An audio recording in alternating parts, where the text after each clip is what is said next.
두 사람이 함께 일하려면 서로를 이해하고 어느 정도 뜻이 맞아야지, 뜻이 맞지 아니하면 함께 걸어가거나 함께 일을 할 수가 없습니다. 일치하지 아니하며 밤낮 충돌하고 싸우게 되면 결국 어떻게 됩니까? 헤어지게 된다는 것입니다. 이처럼 하나님과 인간이 함께 거하고 삶에 일하기 위해서는 하나님의 마음과 인간의 마음이 맞아야만 하는 것입니다. 우리가 성공적인 삶을 살고 복을 받는 삶을 살기 위해서는 첫째로 하나님의 결정적인 뜻이 무엇인지를 알아야 합니다. 그런데 하나님의 뜻을 우리가 어떻게 알 수 있습니까? 하나님의 뜻은 예수 그리스도를 통해서 우리에게 밝히 보여주신 줄로 믿습니다. 히브리서 1장 1절로 3절 한번 찾아보겠습니다. 히브리서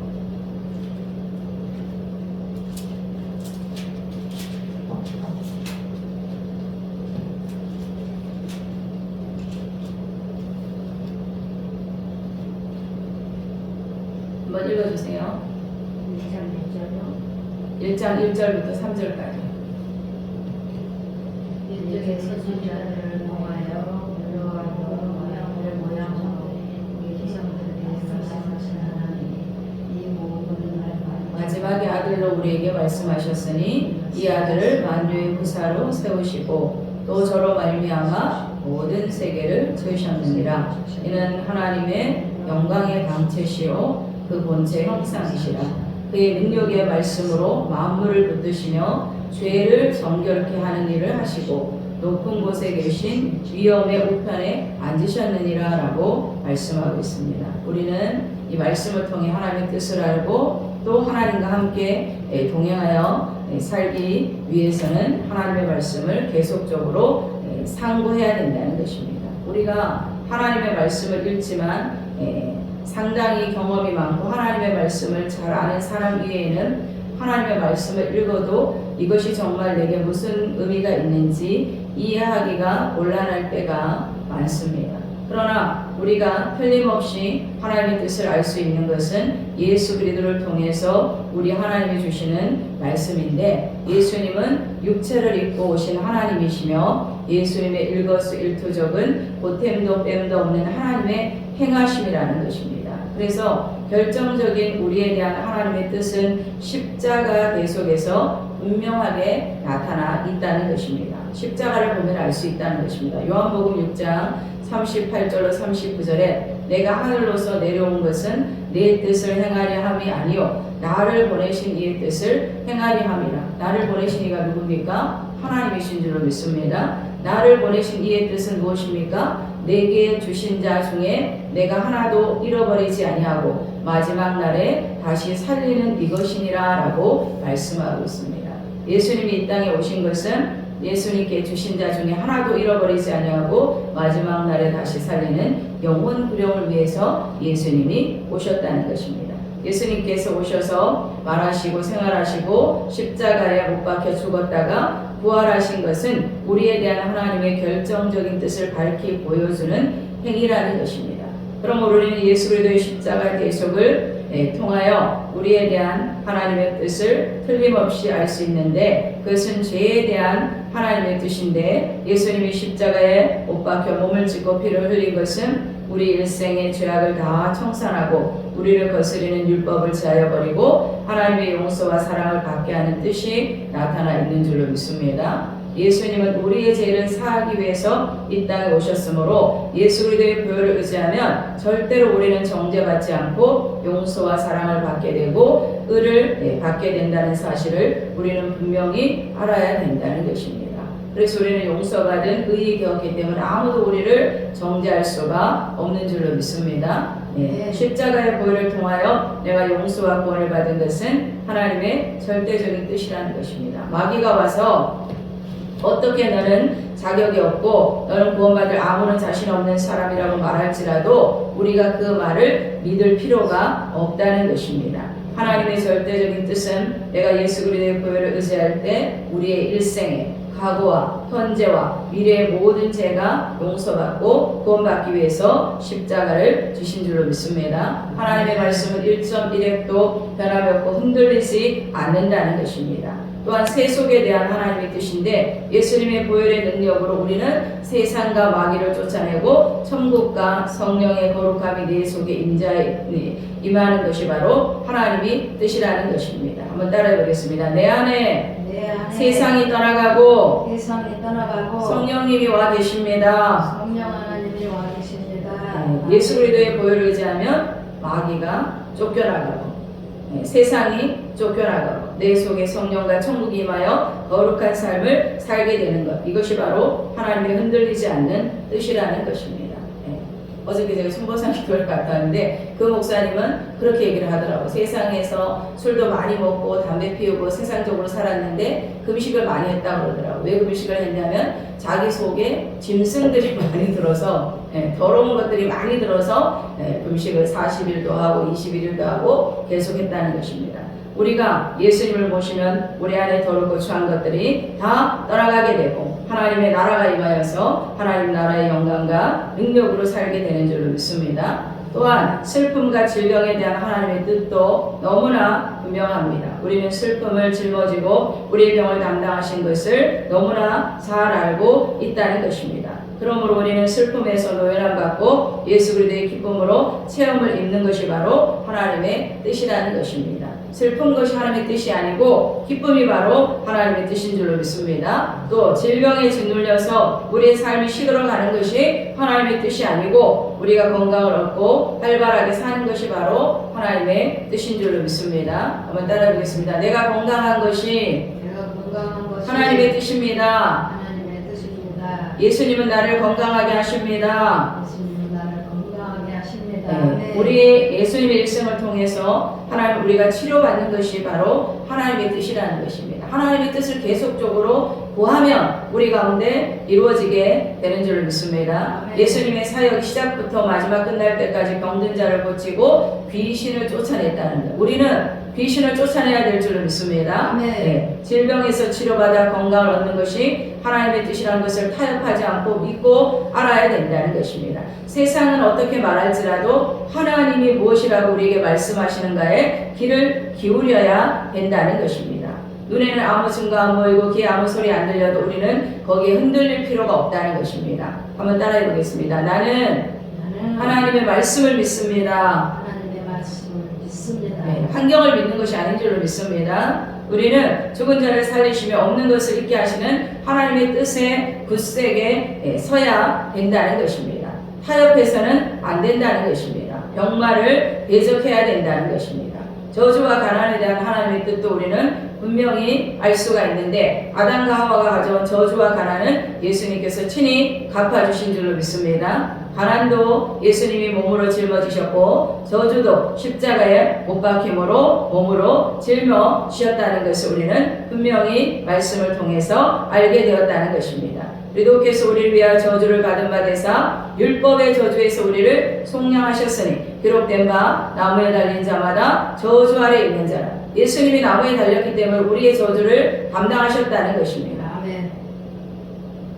그러므로 이는 예수 그리스도 안에서 아브라함의 복이 이방인에게 미치게 하려 함이라. 예수 그리스도의 은혜를 너희가 알거니와 저가 부유하신 자로서 너희를 위하여 가난하게 하시면 저희의 가난하심으로 인하여 너희를 부욕해 하려 하심이라. 한번 따라해 보겠습니다. 우리가 부유한 것이 하나님의 뜻입니다. 내가 부자가 되는 것이 하나님의 뜻입니다. 아멘. 우리가 부자가 돼야 돼요. 그래야지 남에게 베풀 수도 있고, 그죠? 우리 교회도 부자가 되어야 될 줄로 믿습니다. 부유한 자가 되어야지 가난한 자를 도울 수가 있다는 것입니다. 그러므로 우리는 환경이 어떠할지라도 역경이 다가온다 할지라도 말씀을 붙잡고 주님이 천지와 만물을 지으시고 하나님께서 말씀하신 것을 우리에게 이루어 주신다는 약속 위에 굳게 서야 될 줄로 믿습니다. 죽음과 음부에 대한 하나님의 뜻도 분명합니다. 예수님이 부활하심으로 그를 통하여 사망과 음부를 멸하시고 그리스도 안에서 부활과 영생과 천국을 주는 것은 하나님의 흔들리지 않는 뜻이라는 것입니다. 예수를 믿음으로 우리는 부활하고 사망과 음부를 이기고 영생 천국을 얻게 되는 것은 너무나 확실한 뜻이라는 것입니다. 우리는 이 땅에 살면서 나에 대한 하나님의 뜻이 무엇이냐고 묻는다면 예수님의 십자가에 몸짓고 피 흘려 대속하시고 죽으셨다가 부활하셔서 허락하신 그 뜻, 보혈로 인친 것이고 성령으로 인친 것이고 그것은 절대로 변할 수가 없다는 것입니다. 우리는 흔들리지 않는 믿음을 가지고 하나님의 말씀 위에 서야 되고 이것이 바로 하나님의 뜻인 줄로 믿습니다. 하나님의 뜻을 선포하고 기도하고 하나님 말씀하신 것을 이루어 달라고 하면 하나님께서는 이루어 주신다는 것입니다. 둘째로 우리가 하나님의 뜻을 분명히 알아도 하나님과의 교통이 끊어지면 안 됩니다. 하나님의 뜻을 분명히 알아서 하나님과 의견이 불일치하고 교통이 끊어지면 안 된다는 것입니다. 그러기 위해서는 우리는 하나님의 계명에 자기를 늘 비추어 보아야 합니다. 하나님의 계명이 거울과 같습니다. 우리가 거울을 들여다보면 우리 몸에 흠이 있는지 알게 되고 머리가 단정한지 옷이 잘 펴져 있는지 알 수 있는 것처럼 우리가 계명을 늘 들여다보고 우리 영적인 삶을 늘 단장해야 된다는 것입니다. 하나님의 말씀에 우리의 삶을 비춰봐야 된다는 것. 야고보서 1장 23절로 25절에 누구든지 도를 듣고 행하지 아니하면 그는 거울로 자기 얼굴을 보는 사람과 같으니 제 자신을 보고 가서 그 모양이 어떠한 것을 곧 잊어버리거니와 자유하게 하는 온전한 율법을 들여다보고 있는 자는 듣고 잊어버리는 자가 아니요 실행하는 자니 하나님의 말씀을 듣고 실행하는 자니 이 사람이 그 행하는 일에 복을 받으리라 라고 말씀하고 있습니다. 그래서 우리는 하나님의 계명을 영적으로 우리가 올바로 서 있는가 서 있지 않는가를 보여주는 그러한 거울이라는 것입니다. 그래서 하나님의 십계명을 우리가 생각하고 비춰보고 우리를 고치면서 살아야 하나님과 일치된 삶을 살아가게 되는 줄로 믿습니다. 늘 자기 자신을 말씀에 비춰보고 점검해야 된다는 것입니다. 그리고 또 기도와 묵상을 통하여 성령께서 지시하는 바에 귀를 기울여야만 합니다. 시편 1편 2절에 오직 여호와 율법을 즐거워하며 그 율법을 지하로 묵상하는 자로다 라고 말씀하고 있는데 말씀을 묵상하고 성령의 인도를 늘 생각해야 되고 성령의 인도함을 받아야 된다는 것입니다. 주를 섬겨 금식할 때 성령이 가라사대 내가 불러시키는 일을 위하여 바나바와 사울을 따로 세우라고 안디옥 교회에 바울이 기도할 때 하나님께서 그렇게 말씀하셨습니다. 하나님 우리에게 말씀하시는 하나님인 줄로 믿습니다. 우리도 언제나 성령께서 우리 마음속에 뭐라고 말씀하시는가 거기에 대해서 깊이 귀를 기울이고 또 성령의 인도함으로 살아야 된다는 것입니다. 또 우리가 범죄와 불순종은 철저히 회개하고 버려야 합니다. 신명기 30장 15절로 16절에 보면 보라 내가 오늘날 생명과 복과 사망과 할을 너희 앞에 두었나니 곧 내가 오늘날 너를 명하여 내 하나님 여호와를 사랑하고 그 모든 길로 행하며 그 명령과 규례와 법도를 지키라 하는 것이라. 그리하면 내가 생존하며 번성할 것이요 또 내 하나님 여호와께서 내가 가서 얻을 땅에서 내게 복을 주실 것임이니라 라고 말씀하고 있습니다. 하나님이 우리가 하나님 말씀에 순종하면 복을 받는 것이 당연한 것인 줄로 믿습니다. 그러나 불순종을 하면 어떻게 됩니까? 사무엘상 15장 22절로 23절에 사무엘이 가로되 여호와께서 번제와 다른 제사를 그 목소리 순종하는 것을 좋아하신 같이 좋아하겠나이까? 예배는 잘 드리는데 하나님 말씀대로 살지 않는다는 거예요. 순종이 제사보다 낫고 듣는 것이 수양의 기름보다 나으니 이는 거역하는 것은 사술의 제와 같고 완고한 것은 사신 우상에게 절하는 제와 같음이라. 왕이 여호와의 말씀을 버렸으므로 여호와께서도 왕을 버려 왕이 되지 못하게 하셨나이다 라고 사울이 불순종할 때 하나님께서 준엄한 심판을 내린 것입니다. 그러나 다윗은 하나님께서 크게 사랑한 것은 하나님의 마음에 합한 사람이기 때문이라는 것입니다. 사도행전 13장 22절에 보면 패하시고 다윗을 왕으로 세우시고 증거하여 가라사대 내가 이새의 아들 다윗을 만나니 내 마음에 합한 사람이라 내 뜻을 다 이루게 하리라 하시더니 그러므로 우리가 복받는 삶을 살기를 원하면 하나님의 마음에 맞는 삶을 살아야 된다는 것입니다. 하나님의 마음에 들기만 하면 우리는 복을 받게 되는 줄로 믿습니다. 아브라함의 복을 받게 되는 줄로 믿습니다. 그래서 우리가 늘 하나님이 어떤 것을 기뻐하느냐 이것을 늘 생각해야 된다는 거예요. 그래서 우리는 언제나 계명의 의리를 비춰보고 우리의 영적인 삶을 정돈하고 성령의 음성에 귀를 기울이고 범죄와 불순종을 회개하고 자복하고 하나님을 순종하는 삶을 살 때 하나님과의 교통이 막히지 않게 된다는 것입니다. 셋째로 우리가 복받는 삶을 살려면 감사와 찬양의 생활 태도가 필요한 것입니다. 하나님은 감사하는 것을 기뻐하시고 찬양을 기뻐하시는 하나님인 줄로 믿습니다. 하나님은 기쁨이 없이 늘 우울한 마음을 갖고 있는 사람을 싫어합니다. 우리가 언제나 긍정적이고 적극적이고 맑고 환한 마음을 가지고 사는 사람을 좋아하지 늘 침울하고 우울하고 불평하고 원망하는 사람을 싫어합니다.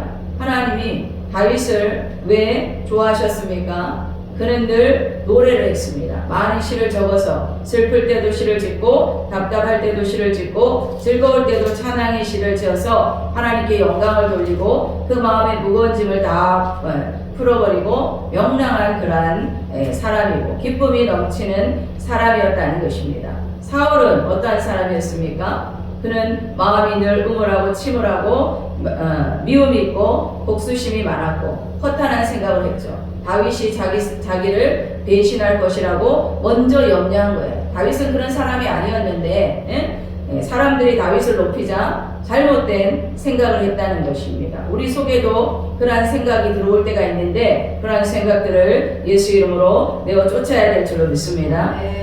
사울의 그러한 마음과 그러한 생각을 했기 때문에 악신이 들어와서 사울 왕을 지배했습니다. 그래서 늘 우울하고 명랑하지 못하고 미움이 많고 복수심이 많으니까 다윗이 뭐 잘못한 것도 없는데 다윗을 미워하고 죽이려고 했잖아요. 그래서 여호와의 부리시는 악신이 들어와서 그를 괴롭혀서 결국 그는 파멸당하고 말았다는 것입니다. 그러므로 하나님께서는 우리에게 항상 기뻐하라고 명령하고 계신 줄로 믿습니다. 그래서 우리가 부정적인 생각을 해서는 안 된다는 거예요. 일어나지도 않은 일에 대해서 부정적인 생각을 하게 하는 것이 바로 사단의 일이라는 것입니다. 하나님은 감동적인 분위기를 좋아합니다. 분위기가 음울하고 침울하면 하나님이 역사하지 않습니다. 이스라엘의 찬양 중에 거하시는 하나님이라고 했는데 찬양을 아름답게 드려 좋은 분위기를 만들면 하나님께서 임하시고 기뻐하신다는 것입니다. 하나님을 예배하고 찬양하면 그 찬양이 향기가 되어서 하늘로 올라가서 하나님이 와서 임재하실 수 있는 분위기를 만드신다는 것입니다. 그래서 솔로몬 성전을 짓고 헌당할 때 모든 악기와 레위 자손들의 노래 속에 하나님이 임하셨다는 것입니다. 하나님은 찬양을 기뻐하시는 줄로 믿습니다.